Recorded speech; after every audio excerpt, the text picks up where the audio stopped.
here to send a very strong message that India has a zero tolerance against terrorism. And thank you for joining us, conveying this message loud and strong here in Qatar and to the world. Pahalgam में जो हुआ वो दुखद भी था, दर्दनाक भी था, जिसकी कोई कल्पना नहीं कर सकता, उससे परे था।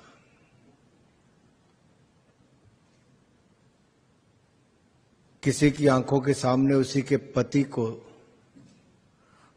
2 फुट की दूरी से उसके सिर में गोली मार दी गई।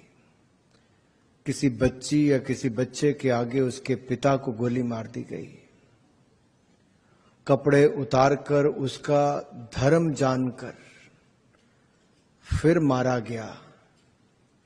ऐसा कभी नहीं हुआ जो इस बार हुआ था।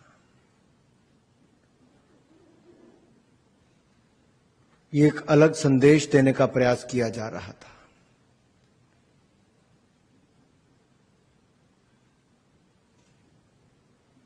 आज जब हम सब हैं, हम अलग अलग राजनीतिक दलों से अलग अलग भाषाएं बोलते हैं, देश के अलग अलग क्षेत्रों से आए हैं, लेकिन वो विचारधारा, क्षेत्र, वो सब पीछे छोड़कर हम एक मंच पर एकजुट होकर भारतीय प्रतिनिधि मंडल के रूप में आए हैं, ताकि दुनिया को बता दे कि भारत आतंकवाद को सहन नहीं करेगा, उसको मुंह तोड़ करारा जवाब देने का काम करता रहेगा।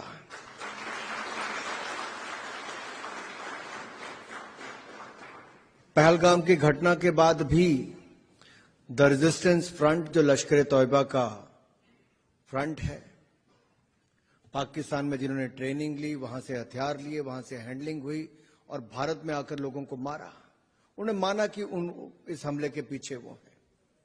उसके बावजूद पाकिस्तान ने जब 14 दिनों तक कोई कार्रवाई नहीं की, फिर भारत ने वही किया जो करना चाहिए था। आतंकवादी ठिकानों को 9 ऐसे ठिकानों पर एक के बाद दूसरा मात्र 25-26 मिनट के अंदर वो प्रहार किए कि आतंकवाद की कमर तोड़ने का काम, उसके घर में घुसकर मारने का काम किया है तो भारतीय सेनाओं ने किया है।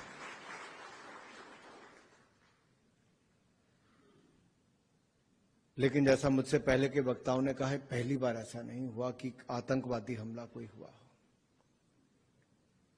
और पाकिस्तान एक ऐसा देश है जो सुधरता नहीं है। आपने कभी देखा कि आतंकवादियों के जनाजे निकल रहे, उनको दफनाने का काम किया जा रहा हो और उसमें पाकिस्तान की आर्मी के lieutenant general, major general, brigadier, IG police और चुने हुए प्रतिनिधि वहां पर खड़े हों, प्रेयर मीटिंग में वहां पर हो? ये पाकिस्तान का आतंकवादी चेहरा आज दुनिया ने देखा है। इससे बड़ा सबूत और क्या होगा? यूनाइटेड नेशनल सिक्योरिटी काउंसिल की जो लिस्ट, लंबी लिस्ट है, उसमें अगर किसी एक देश का नाम उभर कर सबसे आगे आता है जहां 52 इंडिविजुअल और एंटिटीज जो सीधे तौर पर टेररिस्ट हैं या टेररिस्ट संगठन है, तो सारे के सारे वो पाकिस्तान में हैं।